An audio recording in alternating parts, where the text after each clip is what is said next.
เป็นข้อแรกเลยนะครับหรือเป็นบัพพาที่หนึ่งใน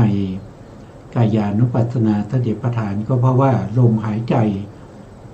เป็นสิ่งที่สำคัญนะครับที่สัตว์ทั้งหลาย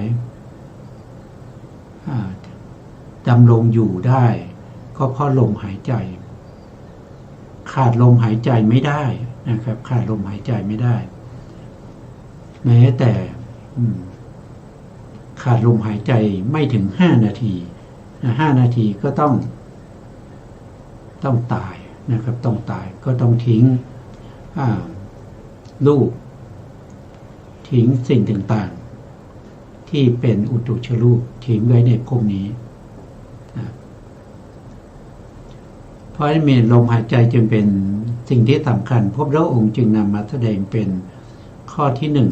ในกายานุปัสสนาสติปัฏฐานการเจริญอานาปานสติก็ต้องนั่งคูบาลังเมื่อนั่งไปนานๆก็ต้องมีการเปลี่ยนอิริยาบถนั่นก็พระองค์ก็ทรงแสดงในเรื่องของอิริยาบถต่อมามีการเดินการยืนการนั่งแล้วก็การนอนโดยมีสติและปัญญาที่กำหนดรอบรู้ถึงอิริยาบถเหล่านี้ตามความเป็นจริงตามปัจจัยทั้งหลายแล้วก็ตามเห็นอิริยาบถเหล่านี้โดยความเป็นของไม่เที่ยงเป็นทุกข์แล้วก็เป็นอนัตตาต่อมาพระพุทธองค์ก็ทรงแสดงในเรื่องของ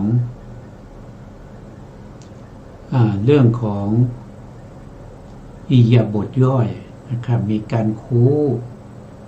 การเหยียดการแลการเหลียวการไปการมาถือที่เรียกว่าเป็นสัมปัชชัยปภะก็จะมีหมวดใหญ่ๆในสัมปัชชัยปภะอยู่4 หมวดนั่นก็คือได้แก่การที่จะทำอะไรต้องรู้ประโยชน์เขาเรียกว่าเป็นสาตถกะสัมปชัญญะรู้ประโยชน์ก่อนในการที่จะลงมือทำนอกจากรู้ประโยชน์แล้วยังจะต้องรู้ถึงวิธีการในการที่จะทำว่าจะต้องทำยังไงแล้วก็สะดวกสบายต่ออิริยาบถทั้งหลายหรือต่อร่างกายของเราทั้งนามธรรมและรูปธรรมเขาเรียกว่าเป็นสัพพยะสัมปชัญญะบางคนจะมีกรรมฐานจะเจริญในท่าเดินจงกรมอย่างเงี้ยเขาก็จะเดินจงกรมมากกว่าการที่จะนั่งบางคนก็นั่งแล้วก็ลงกรรมฐานนะครับสามารถที่จะกำหนดพิจารณาถึงสภาวธรรมทั้งหลายได้ดีเขาก็จะนั่งเขาก็จะนั่งบางคนก็เดินนะครับว่าเดินจงกรมก็จะใช้อิริยาบถในการเดินแล้วอีกข้อหนึ่งนั่นก็คือเขาเรียกว่าเป็นการไม่ทอดทิ้งกรรมฐานเขาเรียกว่าโคจระสัมปัชชัญญะไปที่ไหนมาที่ไหนก็ต้องมีกรรมฐานประจำนะครับจะต้องไม่ทอดทิ้งกรรมฐาน4นั่นก็คือสัมโมหะสัมปชัญญะก็คือการกำหนดรอบรู้ฐานทั้ง7ในมีการแลการเหลียวนะครับมีการไปการมาการแลการเหลียวการคู้การเหยียดการสวมใส่เสื้อผ้าห่มจีวรทรงบาตรการกินการดื่มการลิ้มการเคี้ยวหรือการนิ่งหรือการพูดนะครับมีการเข้าห้องน้ ถ่ายอุจจาระปัสสาวะมีอิริยาบถใหญ่นะครับอิริยาบถใหญ่มีการเดินยืนนั่งนอนพวกนี้จะต้องมีปัญญาก็คือไม่หลงสัมโมหะสัมปชัญญะจะต้องมีปัญญาประกอบอยู่เสมอปัญญาที่ตามรู้ตามเห็นถึงอิริยาบถต่างๆเข้าใจถึงเหตุปัจจัยจนเห็นสิ่งเหล่านั้นโดยความเป็นของไม่เที่ยงเป็นทุกข์เป็นอนัตตาแล้วนอกจากนั้นยังตามเห็นสิ่งเหล่านั้นโดยอาการ32ก็คือผมขนเล็บฟันหนังเนี่ยนะครับแล้วก็มีเนื้อเอ็นกระดูกเยื่อในกระดูกม้ามหัวใจตับพังผืด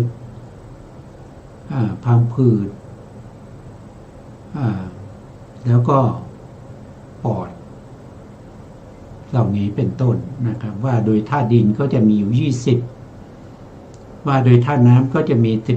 12ธาตุน้ำก็จะมีน้ำดีน้ำทะเล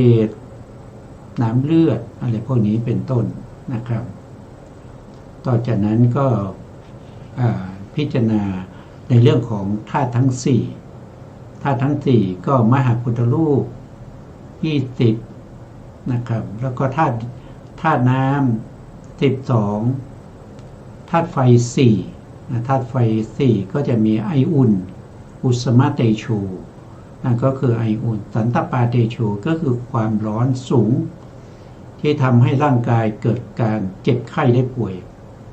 แล้วก็ชิลนะเตโชก็คือธาตุไฟที่ทำให้เราแก่ชรา4ก็คือปาจกะเตโชก็คือธาตุไฟที่ช่วยในการย่อยอาหารอันนี้เขาเกิดจากกรรมอยู่ในกระเพาะอาหารนะครับแล้ว4ก็คือธาตุลมธาตุลมก็จะมีอยู่6อย่างด้วยกันนะครับ6อย่างก็คือลมพัดขึ้นเบื้องบนลมพัดลงเบื้องล่างลมในช่องท้องลมในลำไส้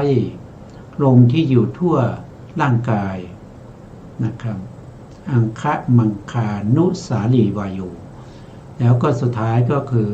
อัสสาสะปัสสาสะวายุก็คือลมหายใจเข้าแล้วก็ลมหายใจออกถ้าเรากำหนดรอบรู้ในเรื่องของกายานุปัสสนาสติปัฏฐานได้ดีเท่าไหร่สิ่งที่จะปรากฏให้เราได้เห็น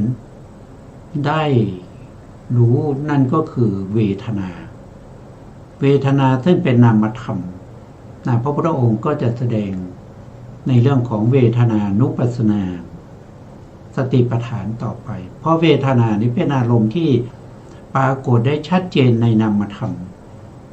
ในนามธรรมทั้งหลายไม่ว่าจะเป็นจิตตานุปัสสนาสติปัฏฐานหรือว่าจะเป็นธรรมาที่เป็นสัญญาขันธ์หรือว่าสังขารขันธ์ทั้งหลายที่รวมกันเป็นธรรมานุปัสสนาเหล่านั้นซึ่งมีตัวเวทนานี้แหละที่ปรากฏชัดเจนแล้วก็รู้ได้ง่ายพระพุทธองค์จึงนำเอาเวทนามาแสดงต่อจากกายานุปัสสนานะครับกายานุปัสสนานั้นเป็นรูปขันธ์นะครับก็พูดถึงรูปขันธ์ซึ่งเป็นของหยาบเป็นของใหญ่รู้ได้ง่ายกว่านามธรรมที่กำหนดรอบรู้ได้ปรากฏชัดเจนในนามธรรมว่าโดยขันธ์ก็คือนามขันธ์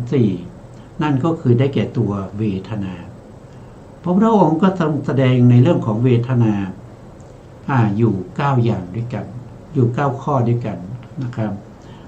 เวทนาที่เป็นสุขเรียกว่าเป็นสุขเวทนาเวทนาที่เป็นทุกข์เรียกว่าทุกขเวทนาเวทนาที่ ไม่ใช่ไม่ใช่สุขไม่ใช่ทุกข์เรียกว่าอุเบกขาเวทนาหรืออทุกขมะสุขขาเวทนาอันนี้ก็เป็นเวทนาสามในเวทนาสามนี้ยังขยายออกไปอีกเป็นเวทนาที่มีอามิตรเวทนาที่มีอามิตรก็คือเวทนาที่อาศัยเรือนของเขาคืออะไรเรือนของเขานั่นก็คือได้แก่กามคุณกามคุณห้า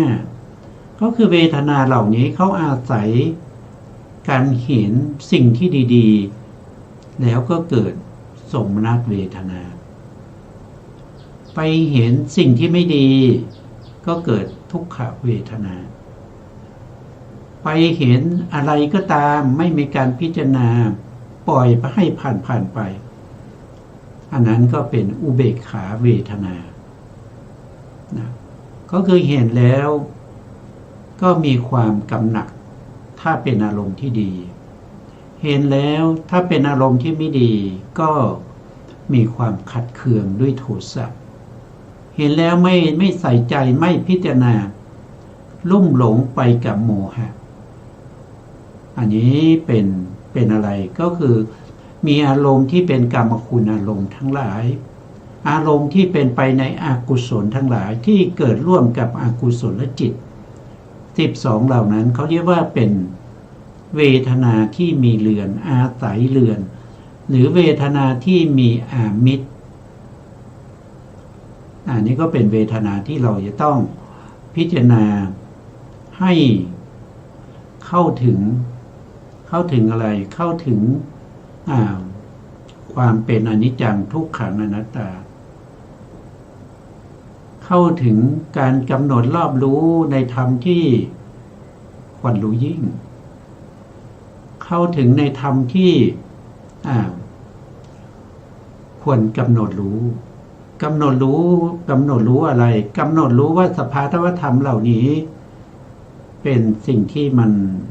ไม่เที่ยงเกิดขึ้นแล้วก็ตั้งอยู่นิดหนึ่งแล้วก็ดับไปแล้วก็เกิดขึ้นใหม่ตั้งอยู่นิดหนึ่งแล้วก็ดับไปมีการเกิดดับสืบกันไปอย่างนี้อยู่เรื่อยๆการเกิดดับของไม่ว่าจะเป็นรูปธรรมหรือนามธรรมเนี่ยมันจะเกิดดับไปอย่างนี้อยู่เพราะฉะนั้นสิ่งเหล่านี้มันมีการเกิดการดับมันทนอยู่ในสภาพเดิมไม่ได้จะว่าเป็นสุขเป็นทุกข์มันก็ทนไม่ได้มันต้องมีการเปลี่ยนแปลงเพราะฉะนั้นสิ่งที่มีการเปลี่ยนแปลงเหล่านี้เป็นสุขหรือเป็นทุกข์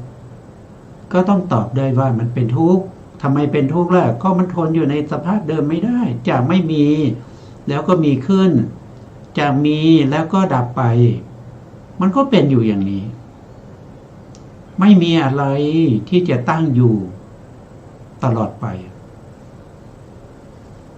สังขารธรรมทั้งหลายมีการเกิดขึ้นแล้วก็ดับไปเป็นธรรมดาเพราะนั้นสิ่งเหล่านี้มันจึงไม่เที่ยงแล้วก็มันเป็นทุกข์สิ่งไหนไม่เที่ยงแล้วก็เป็นทุกข์สิ่งนั้นควรหรือที่จะยึดถือว่าเป็นอัตตาตัวตนของเราเห็นสิ่งเหล่านั้นว่าเป็นของเราควรหรือเปล่าก็ไม่ควรหรือว่าเห็นเราเป็นสิ่งเหล่านั้นหรือเห็นสิ่งเหล่านั้นเป็นเราควรไหมอันนี้ด้วยมานะก็ไม่ควรตามเห็นสิ่งเหล่านั้นด้วยมานะก็ไม่ควรตามเห็นสิ่งเหล่านั้นว่าเป็นของเราด้วยตัณหา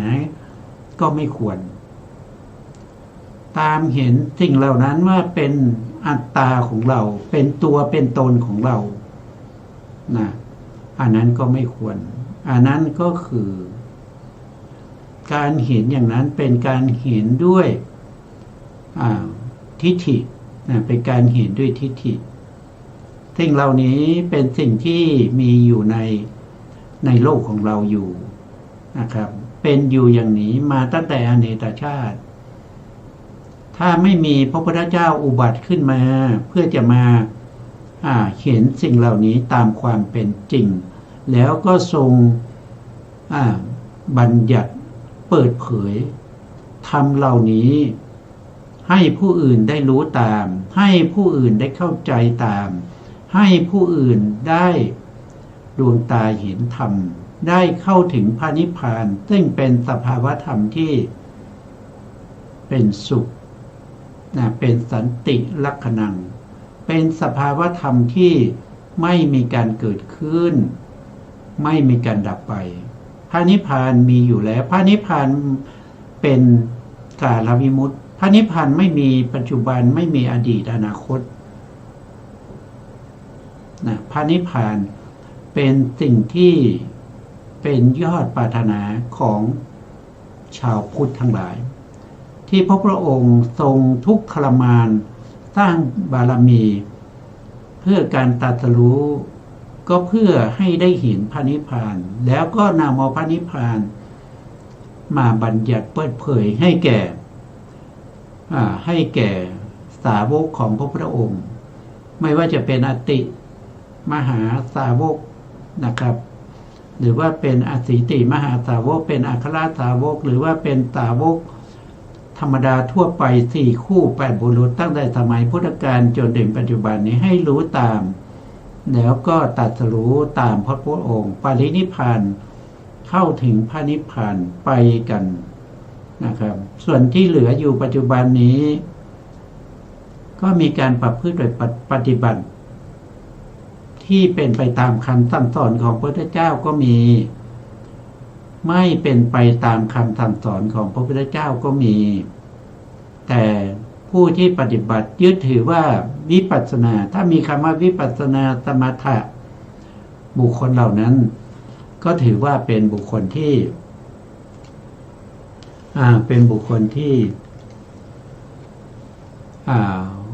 เขาถือว่าเขาเป็นชาวพุทธเขามีพระพุทธเจ้าเป็นศาสดาแต่การประพฤติปฏิบัติของเขานั้นเขาไม่ได้ศึกษาพระไตรปิฎกเขาก็นำเอาความรู้สึกของตัวเองไปตั้งแล้วก็นึกคิดแล้วก็บัญญัติขึ้นมาอย่างนี้ก็มีนะครับในบุคคลที่เขาเรียกว่าเขาเป็นชาวพุทธนะบางบุคคลก็เป็นชาวพุทธแต่ทะเบียนบ้านไม่ได้สนใจอะไรเลยนะครับเขาชวนไปนะครับไปในลัทธิอื่นๆก็ไปสนุกสนานร้องรำทำเพลงตบมือไปในศาสนาอะไรก็เขาก็ไปหมดนะครับเขาก็ไม่ได้ยืดว่าตัวเองจะต้องเป็นพุทธอย่างเดียวนะครับคิดก็ได้อิสลามก็ดีนะครับหรือว่าอินดูก็ชอบพราหมณ์ก็เลิศนะมันก็มีหลายประเภทนะครับอันนี้ก็เป็นสิ่งที่เขาเรียกว่าเป็นนานาจิตตังเป็นอัธยาศัยของสัตว์ทั้งหลายที่เป็นไปในสังสารวัฏเหล่านี้นะครับเพราะภัยเหล่านี้เป็นภัยที่เวียนว่ายตายเกิดในวัฏฏะสงสารเพราะฉะนั้นจึงเป็นสิ่งที่ไม่รู้จักสิ้นสุดทุกมาตั้งแต่อเนกชาติแล้วก็จะทุกต่อไปพระพุทธองค์เขียนอย่างนี้จึงได้แนะนำสั่งสอนพวกเรานะครับด้วยโพธิปัจจยธรรมซึ่งเป็นหนทางในการเข้าถึงพระนิพพานก็เริ่มต้นที่สติปัฏฐาน4นะครับแล้วก็จะต้องมีสัมมาปัฏฐาน4มีอิทธิบาท4อินทรีย์5พละ5แล้วก็ต้องเจริญโพชฌงค์7แล้วจนก็จะถึงอาริยมรรคนะครับข้อปฏิบัติให้ถึงนิโรธเข้าถึงพระนิพพานนั่นเองทั้งหมดทั้งมวลนะครับก็เป็นคำสั่งสอนของพระพุทธเจ้ามีในพระไตรปิฎกนะครับปัจจุบันนี้พระไตรปิฎกก็มีมากมายนะครับไม่ว่าจะเป็นของสยามรัฐนะครับหรือว่าจะเป็นของมหาจุฬาหรือว่าจะเป็นของมหามกุฏ หรือว่าจะเป็นฉบับประชาชนหรือว่าจะเป็นอะไรก็ตามมากมายนะครับทั้งนี้ทั้งนั้นนะครับในอินเทอร์เน็ตก็มีนะครับสามารถที่จะศึกษาเล่าเรียนกันได้นะครับแล้วก็ใน YouTube ก็มีอาจารย์มากมายนะครับที่มาแสดง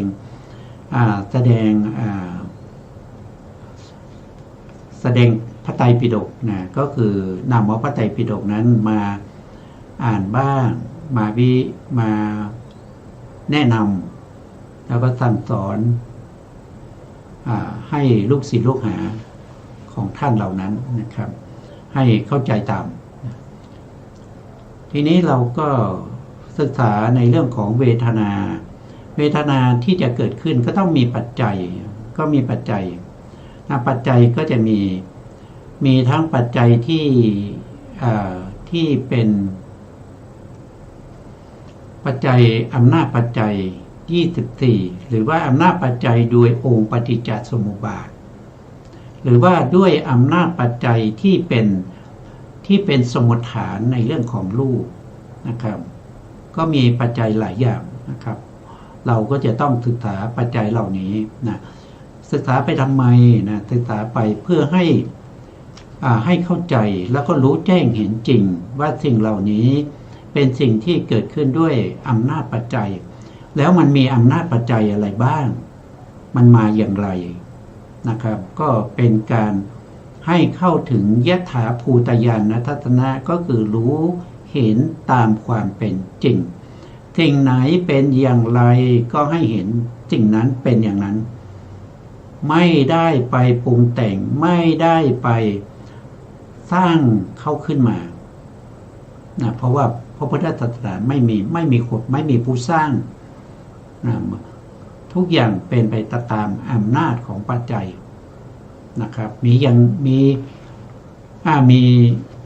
อยู่2 อย่างนะครับที่ไม่เป็นไปตามอำนาจปัจจัยนั่นก็คือได้แก่บัญญัติก็คือเป็นการสมมุติขึ้นมาเช่นสัทธบัญญัติก็คือเสียงที่เป็นออกมานะครับว่าสิ่งเหล่านี้เป็นการบัญญัติขึ้นมาเป็นโวหารที่ใช้ในการสื่อสารแต่สิ่งเหล่านี้ก็ตั้งอยู่บนสัจจะเขาเรียกว่าเป็นสมมติสัจจะนะเป็นสมมุติขึ้นมาแต่ก็ต้องตั้งอยู่บนความเป็นจริงก็คือสัจจะสิ่งเหล่านี้ไม่มีตัวปรมัตถ์รองรับนะครับก็เป็นสมมุตินะครับอย่างหนึ่งก็คือเขาเรียกว่าเป็นปรมัตถ์สัจจะก็คือตัวที่มีของจริงๆรองรับอย่างเช่นจิตอย่างเงี้ยคำว่าจิตนี้เป็นสมมุติแต่ตัวจิตนะครับที่เป็นตัวที่รับรู้อารมณ์อันนั้นเป็นตัวปรมัตถ์นะครับเขาก็มีลักษณะมีกิจมีอาการปรากฏมีเหตุใกล้ให้เกิดแล้วก็ยังมีอำนาจปัจจัย24หรือว่ามีอำนาจปัจจัยขององค์ปฏิจจสมุปบาทนะว่าโดยองค์มี12ว่าโดยประเภทมี18ว่าโดยพิสดารก็จะมีอยู่28นะครับสิ่งเหล่านี้เ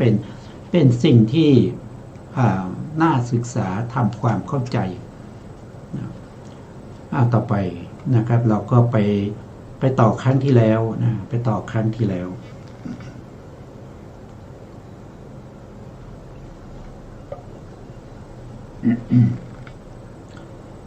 เราก็ศึกษาในเรื่องของอำนาจปัจจัยมามากมายหลายครั้งแล้วตอนนี้เราก็เอามาลงในชีวิตประจำวันของเราในชีวิตประจำวันของเราที่เราเป็นไปอยู่เนี่ยมันไม่เกินทวาร6นะมันไม่เกินในเรื่องของทวารทางตาเรื่องของการเห็นเรื่องของการได้ยินนะครับเรื่องของการได้กลิ่นเรื่องของการรู้รสเรื่องของการถูกต้องสัมผัสทางกายแล้วก็อีกอันหนึ่งนั่นก็คือความนึกคิดที่เกิดขึ้นทางใจสิ่งเหล่านี้เป็นสิ่งที่มีในชีวิตประจำวันของเราไม่มีอะไรเกินกว่านี้นะมันมีอยู่ทวาร6เท่านั้นหนึ่งคือจักขุทวารก็คือท างตา2โสตทวารก็คือทางหู3ฆานทวารก็คือ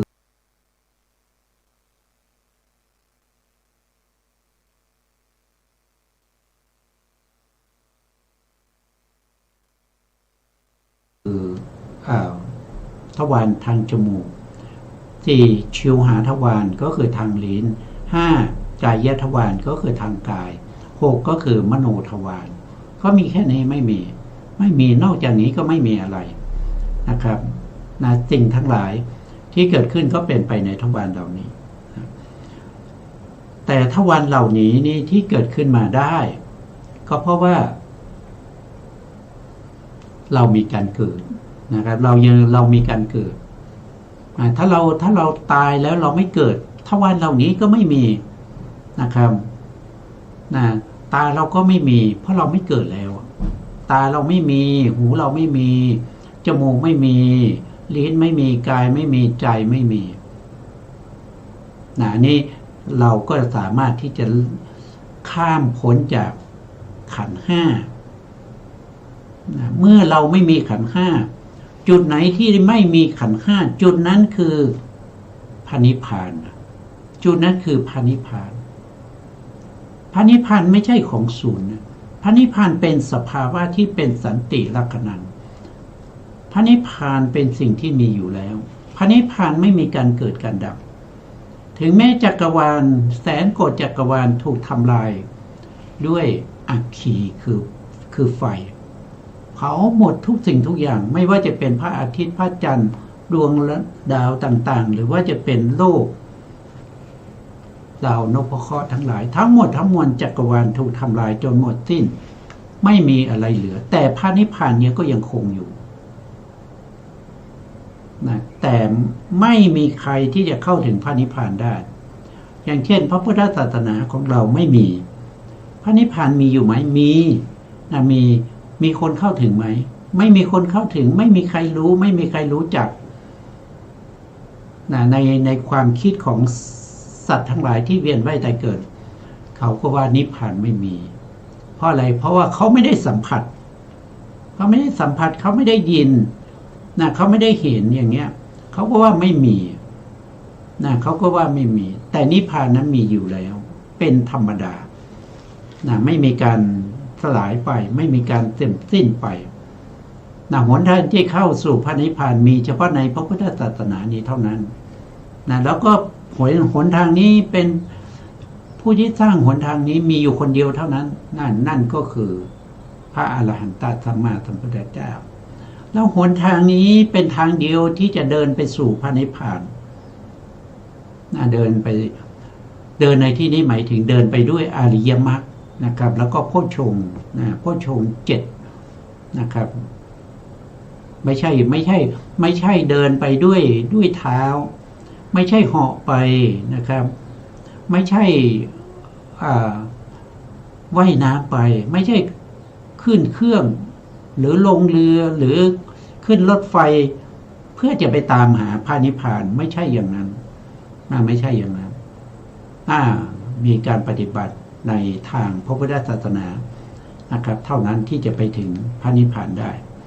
นะครับเรามาดูรายละเอียดนะครับท่านบอกว่าตรงข้อปัจจัยลงในวิถี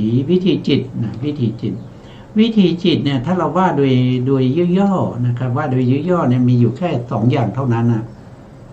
คือวิถีที่เป็นไปในทางตาหูจมูกลิ้นกายนี่เป็นวิถีหนึ่งที่เราเรียกว่าเป็นปัญจทวารวิถีและมีอีกวิถีหนึ่งนั่นเขาเรียกว่าเป็นมโนทวารวิถีเป็นวิถีทางใจก็มีแค่นี้2อย่าง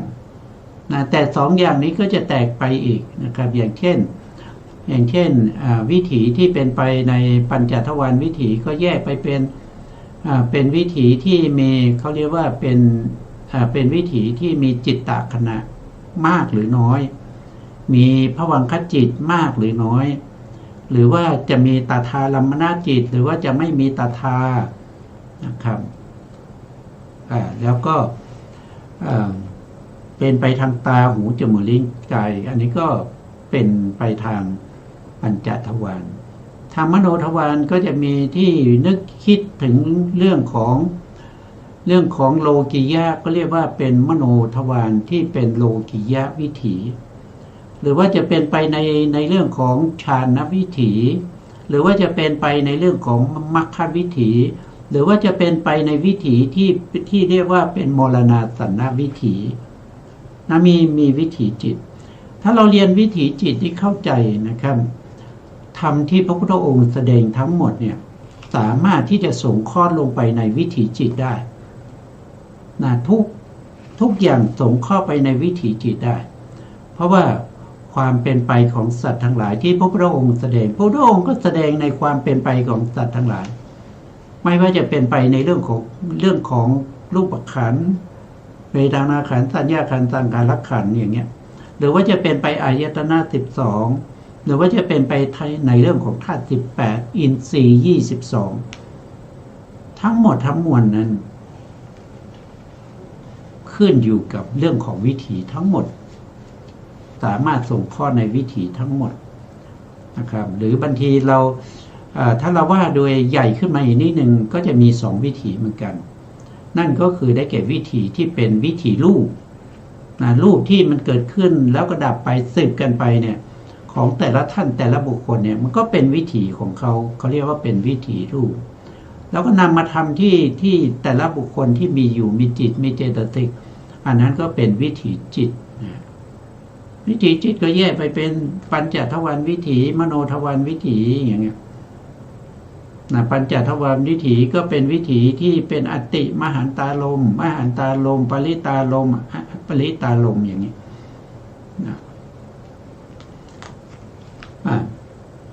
ท่านบอกว่านะครับมาสู่เนื้อหานะครับภวังคจิตเนี่ยภวังคจิตมีอยู่19นะครับภวังคจิต19ภวังคจิตคืออะไรภวังคจิตก็คือจิตที่รักษาภพชาติไม่ให้สิบุคคลนั้นตายไปก่อนตายไปก่อนนะครับหรือว่าเคลื่อนไปก่อนเพราะมีภวังคจิตรักษาอยู่ภวังคจิตก็จะรักษาตามอายุไขของบุคคลนั้นภวังคจิตก็จะเกิดดับเกิดดับอย่างนี้ตั้งแต่หลังจากปฏิสนธิจิตที่เป็นปฏิสนธิเกิดขึ้นแล้วก็ดับไปภวังคจิตก็จะเริ่มต่อจากตรงนั้นเลยต่อไปจนถึง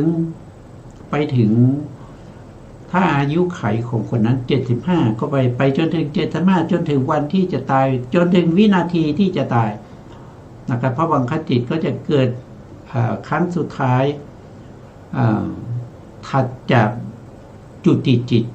คือจิตที่ตายจิตที่ทำให้เคลื่อนจากภพนี้ไปสู่ภพใหม่นะครับเพราะฉะนั้นภวังคจิตของสัตว์ทั้งหลายมีอยู่19ดวงเท่านั้นเองอันนี้ก็มีอะไรบ้างนี้เราพูดมาหลายครั้งแล้วนะครับมีอเหตุกะก็เรียกว่าอุเบกขาสันติละนะอเหตุกะจิต2นะครับ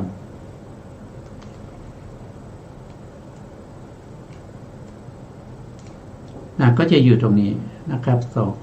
สองดวงนี้2ดวงนี้อันนี้เป็นอุเบกขาสันติละนะนะครับอันนี้ดวงหนึ่งอยู่ข้างบนอันนี้เป็นดวงที่เขาเรียกว่าเป็นอกุศลวิบากนำไปเกิดในอบาย4เป็นปฏิสนธิของพวกที่เป็นเดรัจฉานเปรตอสุรกายสัตว์นรกใช้จิตด้วยดวงเดียวเท่านั้นไปเกิดทั้ง4ภูมิแล้วหลังจากนั้นเขาก็ใช้จิตดวงนี้แหละทำหน้าที่เป็นภวังคจิตสืบกันไปเท่าที่มีอายุนะครับแล้วก็ไปทำหน้าที่ครั้งสุดท้ายก็คือทำหน้าที่จุติคือตายแล้วก็เปลี่ยนสถานะบุคคลไปจากเดรัจฉานอาจจะไปนรกนะครับจากนรกอาจจะมาเป็นเดรัจฉานเดรัจฉานไปเปรตอสุรกายอย่างนี้ก็ได้นะอันนี้ดวงนี้นะครับดวงที่2ก็คืออุเบกขาสันติละนะเหมือนกันแต่เป็นอาเหตุกะกุศลวิบากอันนี้ก็เกิดเป็นมนุษย์แล้วก็เทวดา1ชั้นคือชั้นจาตุมมหาราชแต่เป็นเทวดาชั้นจาตุมเนี่ยเป็นเทวดาประเภทที่อยู่ตามพื้นแผ่นดินเป็นภูมิเทวดาเช่นลูกขเทวดานะครับหรือว่าจะเป็นอาศัยอยู่โคนไม้หรือมีวิมานอยู่บนต้นไม้หรือว่าเป็น เทวดาที่รักษาซุ้มประตูพระวิหารอยู่ตามพระเจดีย์อะไรพวกนี้ แล้วก็ถ้าเป็นมนุษย์ก็เป็นมนุษย์ที่ไม่สมบูรณ์ เช่นตาบอดตั้งแต่กำเนิดหูหนวกตั้งแต่กำเนิดอย่างใดอย่างหนึ่งพวกนี้นะครับเป็นเขาเรียกว่าไม่สมประกอบอันนี้ก็2นะครับแล้วก็มหาวิบากอีก8นะครับก็จะมีอยู่8ดวง8ดวงนี้ก็มาเกิดเป็นมนุษย์ที่สมบูรณ์นะครับไม่ขาดตกบกพร่องอวัยวะอย่างใดอย่างหนึ่งแล้วก็ไปเกิดเป็นเทวดาก็ด้วยมหากุศล8นี้แหละนะมหากุศล8นี้ไปเกิดเป็นเทวดาในจตุมหาราชิกาที่เป็นเทวดาที่เป็นอากาศเทวดาหรือว่าจะเป็นเท้าสกะหรือว่าจะเป็นเทวดาชั้นผู้ใหญ่นะครับก็อาศัยมหาวิบากนี่ไปเกิดนะครับหรือว่าจะเป็นเทวดาในชั้นดุสิตเทวดาในปรมินทร์มิตรวัตตีหรือพญามารก็ใช้จิตนี้แหละมหาวิบากนี่ไปเกิดมีอยู่8ดวงรวมก็เป็น10แล้วนะ10แล้วก็มีพวกที่ไปเกิดเป็นพรหมเป็นรูปประพรหมก็จะมีอยู่5เขาเรียกว่าเป็นอรูปวิบาก5นะครับสีเขียวตรงนี้ถ้าพวกที่ไปเกิดเป็นอรูปประพรหมก็จะใช้ตรงนี้เขาเรียกว่าเป็นอรูปาวจรวิบากก็จะมีอยู่4ดวงอันนี้ก็ทั้งหมด19ดวงนะก็จะมี19ดวง19ดวงนี้เป็นผลของกรรมที่มีมาตั้งแต่ภพก่อนคือกรรมในภพก่อนเนี่ยที่เราเคยทำไว้เนี่ยกรรมที่ทำให้เราเกิดเนี่ยไม่ใช่จะมีเฉพาะภพที่แล้วนะเขาหมายถึงว่าภพก่อนนี่คือหมายถึงว่าตั้งแต่อเนกชาติมาที่เราทำกรรมมาไม่รู้ตั้งแต่เมื่อไหร่นะอนันตชาติที่ผ่านมาก็สามารถที่จะส่งผลให้เรามาเกิดได้ส่งผลให้เรามามีปฏิสนธิจิตในภพนี้ได้หลังจากปฏิสนธิจิตดับไปก็เป็นภวังคจิตนะเป็นภวังคจิตปฏิสนธิจิตและภวังคจิตเนี่ยเขามีคุณภาพเหมือนกันนะมีเจตสิกประกอบเหมือนกันมีสัมปยุตธรรมเหมือนกันมีลักษณะเหมือนกันมีสิ่งต่างๆทั้งหมดคุณลักษณะของปฏิสนธิจิตแล้วก็ภวังคจิตเหมือนกันหมดเขาต่างกันอยู่อย่างเดียวเขาต่างอะไรกันเขาต่างกันที่เวลานะเขาต่างกันที่เวลาคือปฏิสนธิจิตเนี่ยเขาเป็นจิตที่เกิดขึ้นครั้งแรกในภพนี้นะแล้วก็ดับไปอันนั้นคือปฏิสนธิจิตคุณภาพเหมือนกันเลยมาเกิดใหม่พอดับไปแล้วก็มาเกิดใหม่มาเกิดใหม่เป็นดวงที่2ดวงนี้เราเรียกว่าเป็นปฐมภวังค์นะครับเป็นปฐมภวังค์นะตั้งแต่นั้นก็จะเกิดดับอย่างนี้รักษาภพชาติไป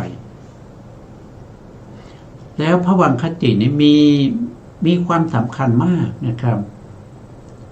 สำคัญยังไงก็อย่างที่เรารู้เรื่องของจิตที่นำเกิดแล้วนะครับอย่างเช่นถ้าได้ปฏิสนธิที่เป็นอุเบกขาสันติละนะอกุศลวิบากเนี่ยมันสำคัญยังไงก็คือสำคัญว่าเราไม่ได้มาเป็นมนุษย์เทวดาเราต้องไปเป็นเดรัจฉานอย่างเงี้ยมันสำคัญไหมเราต้องไปเป็นเปรตเป็นอสุรกายเป็นสัตว์นรกเนี่ยไม่มีเวลาที่จะได้หายใจถูกเขาทรมานนะครับตั้งแต่ผุดขึ้นในนรกก็ถูกทรมานเลยไปจนกว่ากรรมที่เราทำที่ให้ผลในนรกนั้นหมดมันสำคัญไหมสำคัญนะถ้าเราได้ดวงนี้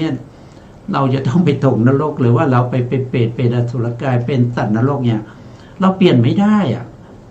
นะเราเปลี่ยนไม่ได้เราต้องอยู่จนครบกรรมนั้นนะกรรมที่เขาให้ผลไปเสวยในนรกเหล่านั้นในอบายเหล่านั้นสำคัญหรือเปล่าสำคัญนะสำคัญแต่ความสำคัญนี้มันอยู่ที่ไหนเราถึงได้อย่างนั้นมันอยู่ที่ว่าเราทำกรรมอะไรตั้งแต่อเนกชาติมาเนี่ยนะครับตั้งแต่อเนกชาติมานะครับเราทำกรรมอะไรไว้เราเคยฆ่าสัตว์ไหมเราเคยลักทรัพย์ไหมเราเคยประพฤติผิดในกามหรือเปล่าเราเคยมุสาไหมเราเคยดื่มสุราหรือเปล่านะเราเคยไปเพ่งเล็งอยากได้ของเขามาเป็นของเราหรือเปล่า เราเคยมีความพยาบาทผูกอาฆาตจองเวรจ้องที่จะทำร้ายเขาหรือเปล่าเนี่ยสิ่งเหล่านี้ที่มันเป็นอกุศลธรรมเนี่ยที่มันมีโลภะโทสะโมหะเนี่ยเป็นมูลเป็นเหตุเนี่ยมันให้ได้มาซึ่งปฏิสนธิที่เรียกว่าเป็นอุเบกขาเนี่ยอุเบกขาสันติรณะอกุศลวิบากเนี่ยต้องไปชดใช้กรรมในนรกเราเคยไปมาแล้วแล้วก็ไปบ่อยด้วยนะครับไม่ บางคนว่าโอ้ผมไปมาบ่อยแล้วผมไม่กลัวหรอกนะก็ตามสบายนะครับก็ตามสบายก็แล้วแต่อัธยาศัยของแต่ละท่านแต่ละบุคคลนะครับอยากจะไปต่อก็ไม่เป็นไรนะครับลักทรัพย์ประพฤติผิดในการฆ่าสัตว์บ่อยๆนะครับได้ไปแน่ได้ไปแน่แต่ถ้าเราได้ปฏิสนธิที่เป็นมหากุศลอย่างเงี้ยเราก็ได้เป็นมนุษย์อย่างเป็นมนุษย์ชั้นดีไม่ต้องพิกลพิการนะครับแล้วก็ได้เป็นเทวดาด้วยนะบางคนก็เป็นเทวดาสำคัญไหมสำคัญนะครับแล้วเราจะได้ยังไงก็เราก็ต้องรักษาศีลนะครับถ้าจะดีเนี่ยเขาบอกว่าคุณสมบัติของความเป็นมนุษย์เนี่ยมันคือกุศลกรรมบท10นะกุศลกรรมบท10นะครับศีล5ก็ได้แต่ศีล5นี่มันกันได้นะครับแต่ว่ามันคุณภาพมันก็ดีแต่ว่ามันไม่ดีที่สุดในเรื่องของศีลนะครับต้องเป็นกุศลกรรมบท10นะกุศลกรรมบท10ก็มีอะไรบ้างก็มีหนึ่งก็คือมีความประพฤติทางกาย3นะครับนั่นก็คือเว้นจากการฆ่าสัตว์เว้นจากการลักทรัพย์เว้นจากการประพฤติผิดในที่กามนี่คือทางกายแล้วก็ทางวาจาอีก4ก็คือไม่กล่าวคำเท็จไม่กล่าวคำส่อเสียดไม่กล่าวคำหยาบคายไม่กล่าวคำเพ้อเจ้ออันนี้ก็เป็น7แล้วนะครับเหลืออีก3นั่นก็คือต้องมีอนัพพิชาก็คือไม่เพ่งเล็งอยากได้ของคนอื่นอันนี้คือข้อที่เท่าไหร่ข้อที่8ข้อที่9ก็คือไม่มีความพยาบาทอาฆาตมาดร้ายจองเวรผู้อื่นในข้อที่9ข้อที่10ก็คือจะต้องมีสัมมาทิฏฐิสัมมาทิฏฐินั้นก็คือเบื้องต้นคือเขาเรียกว่ากรรมะคือเชื่อในเรื่องของกรรมและผลของกรรมกรรมสกตาสัมมาทิฏฐิในข้อคือข้อที่10ต้องมีนะครับต้องมีนะครับ10ข้อนี้มันจะกันไม่ให้เราไปอบายนะไม่ให้เราไปอบายถ้าเป็นศีล5เนี่ยมันไม่มีข้อที่เรียกว่าเป็นมิจฉาทิฏฐินี่กรรมสกตาสัมมาทิฏฐินะครับถ้าใครมีความเห็นผิดแล้วก็ไม่เชื่อเรื่องของกรรมเนี่ยมันก็ไปนรกอยู่แล้วถึงจะมีศีล5นะครับถึงจะมีศีล5แต่บางคนก็สงสัยว่าศีล5แล้วคือในศีล5นี่เขามีข้อหนึ่งก็คือสุราเมลัยแล้วในกุศลกรรมบทเนี่ยมันไม่มีสุราเมลัยนะมันเป็นยังไงท่านก็บอกว่าสุราเมลัยเนี่ยเขาจัดอยู่ในเรื่องอยู่ในกาเมอยู่ในกาเมแล้วนะครับก็คือการเสพนะครับอยู่ในกาเมถ้าไปดื่มสุราก็ถือว่าผิดกาเมนะครับเขาส่งข้อเข้ามาอยู่ในนี้แล้วในอรรถกถาท่านได้อธิบายไว้นะครับก็ไปดูในอรรถกถานะครับเพราะฉะนั้นกุศลกรรมบทเนี่ยเป็นสิ่งที่กันไม่ให้สัตว์ทั้งหลายในไปอบายได้อย่างบริบูรณ์ถ้าศีล5เนี่ยมันก็ยังไม่บริบูรณ์นะครับบางคนไม่ดื่มสุราเป็นนิสัยเขาไม่ได้รู้หรอกว่าการดื่มสุรามีโทษยังไงเขาไม่รู้หรอกว่าเป็นศีลแต่เขาไม่ดื่มถือว่าเขามีศีลไหมอันนี้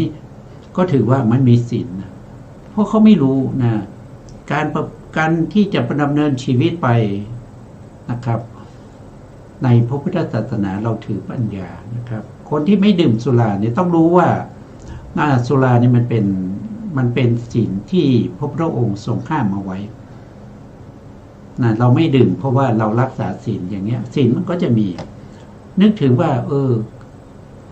เราไม่ดื่มสุราเพราะเรารักษาศีลอย่างเงี้ยศีลมันก็จะเกิดถ้าเราไม่ได้นึกถึงศีลนะศีลมันไม่เกิดนะศีลจะเกิดได้ต่อเมื่อเราสมาทานศีลนะเราสมาทานศีลสองก็คือ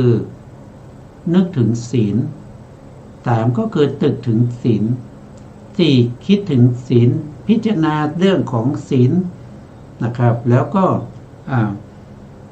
มันมีถึง15ข้อนะครับมีถึง15ข้อวันหลังจะนำมาพูดให้ฟังว่าศีลจะเกิดขึ้นได้อย่างไรนะครับไม่ใช่ว่าเรานั่งดูทีวีเราไม่ได้ไปฆ่าสัตว์เราไม่ได้ไปลักทรัพย์เราไม่ได้ประพฤติผิดในกามเราไม่ได้ดื่มสุรานะครับเรามีศีลแล้วอย่างนี้ไม่ใช่นะถ้าเราไม่ได้ลึกถึงศีลเนี่ยศีลไม่เกิดแสดงว่าเราไม่มีศีลเราไม่มีศีลเพราะเวลาเราดูทีวีดูมือถือนะครับเราอ่านข้อความบทความหรือสิ่งที่เขาวิเคราะห์วิจัยทั้งหมดนั้นเราอ่านด้วยโลภะนะถ้าเราอ่านด้วยโลภะก็คือเราอ่านแล้วเราติดใจเราชอบนะเราชอบนี่ด้วยโลภะโลภะเป็นอะไรเป็นอกุศลจิตของเราก็เป็นอกุศลนะถ้าเราอ่านแล้วเราไม่ชอบแล้วเราไม่ชอบวิเคราะห์วิจารณ์ตามใจตัวเองนะครับไม่เอาข้อเท็จจริงอย่างนี้มันเป็นโทสะนะอย่างนี้มันเป็นโทสะอ่านแล้วก็แล้วไปนะครับไม่ได้พิจารณาไม่ได้สนใจอะไรอ่านให้มันผ่านไปอย่างนี้มันเป็นโมหะนะครับอย่างดูทีวีก็นั่งดูไปนะครับถึงสนุกก็หัวเราะนะถึงบทเศร้าก็เศร้านะถึงบทที่โหดเหี้ยมก็โทสะอย่างนี้ธรรมดาก็ดูไปนะมันก็เป็นโมหะอันนี้ศีลไม่เกิดนะศีลไม่เกิดนะครับไม่ใช่ว่าอยู่ธรรมดาไม่ได้ฆ่าสัตว์ศีลก็เกิดแล้วไม่ใช่นะไม่ต้องอย่างนั้นเป็นความเข้าใจผิดเพราะฉะนั้นผลของกรรมที่มาจากภพก่อนเนี่ยมันภพก่อนเนี่ยมันหมายถึงภพตั้งแต่อเนกชาติมาจนถึงภพที่แล้วมันมากมายมันสามารถที่จะให้ผลได้สิ่งเหล่านั้นที่มันให้ผลมาด้วยอำนาจปัจจัย2ปัจจัยเนี่ยปัจจัยก็จะไม่เกี่ยวข้องเป็นอำนาจนะเป็นอำนาจปัจจัย2ปัจจัยก็คือได้แก่ปกตูปานิสยปัจจัยก็คือเหตุธรรมที่เราทำไว้ก่อนแล้วนะครับเป็นตัวที่ส่งผลมานะแล้วก็นานัคณิกกรรมมาปัจจัยอันนี้ก็คือตัวเจตนาเจตนาที่เรามีความตั้งใจจงใจนะครับทำกรรมในอดีตนะครับไม่รู้ว่าเราเคยตั้งใจในการที่จะฆ่าสัตว์ถือว่าในตั้งใจในการที่จะลักทรัพย์ประพฤติผิดในการมาตั้งแต่อดีตชาติสิ่งเหล่านี้ให้ผลได้นะครับบางทีเราไม่รู้เราลืมแล้วแต่กรรมมันไม่ลืมเราเราลืมแล้วสิ่งเหล่านี้เราคิดไม่ได้ออกเราบอกไม่ถูกเพราะมันนานแล้วตั้งเป็นอดีตชาติแล้วแต่กรรมมันไม่ลืมเรามันให้ผลเราได้นะมันก็จะตามมาให้ผลเราให้มาเป็นอะไรก็คือให้ปฏิสนธิให้เราได้เกิดเป็นอะไรก็แล้วแต่กรรมนั้นนะกรรมนั้นถ้าเป็นบุญเป็นกุศลนะครับแล้วก็ประกอบด้วยเหตุก็ได้มาเป็นมนุษย์เป็นเทวดาเป็นมนุษย์เป็นเทวดานะครับหรือว่าเราทำสมาธินั้นไม่เสื่อมนะก็ให้ผลเรามาเป็นพรหมอย่างเงี้ยแต่สมาธิเนี่ยสมาธิที่จะให้ผลได้นะครับต้องเป็นสมาธิที่ในภพที่แล้วก็ไม่เสื่อมถ้าเป็นสมาธิตั้งแต่อเนกชาติมาจนถึงมาจะถึงภพที่แล้วเนี่ยเขาจะไม่ให้ผลแล้วนะเขาจะให้ผลเพียงครั้งเดียวนะให้ผลตอนไหนก็คือให้ผลตอนนำเกิดต้องสมาธินั้นยังไม่เสื่อมนะครับให้ผลตอนนำเกิด ครั้งเดียวเท่านั้น แล้วก็สมาธิเก่าๆที่เราเคยทำมานะเขาเป็นอโหสิไปหมดแล้วนะไม่เหมือนกับการฆ่าตากลักทรัพย์ประพฤติผิดในกามอะไรพวกนี้ไม่เหมือนกันนะพวกนี้เขาจะตามเรามาเรื่อยๆนะครับนะเพราะฉะนั้นเราก็ต้องพยายามนะครับไม่ปฏิสนธิเราจะได้ไม่ไปอบายนะอันนี้เวลาหมดแล้วสุดท้ายนี้นะครับก็ขอกราบขอบคุณพระครูสมุทรวิศวัตวรกิจโจผู้อำนวยการสถานีวิทยุเพื่อการศึกษาพระพุทธศาสนาและวัฒนธรรม FM 104.5 เมกะเฮิรตซ์วัดฝายหินจังหวัดเชียงใหม่และขอกราบขอบคุณพระครูปริยัติยานุศาสตร์ขอบคุณท่านผู้ฟังและผู้ชมทุกท่านนะครับที่ให้เกียรติติดตามในรายการพระไตรปิฎกลอยฟ้าพบกันใหม่ในครั้งต่อไปครับสวัสดีครับ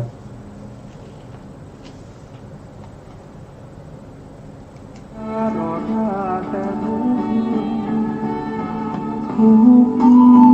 ข้อสามต่อไปเรียกว่าทุกในอริยสัจเป็นทุกรูปนามกายใจทุกในขันธ์ห้ายิ่งทุกหนึ่งทุกสองทุกสามทุกโอ้ทุกสามก่อน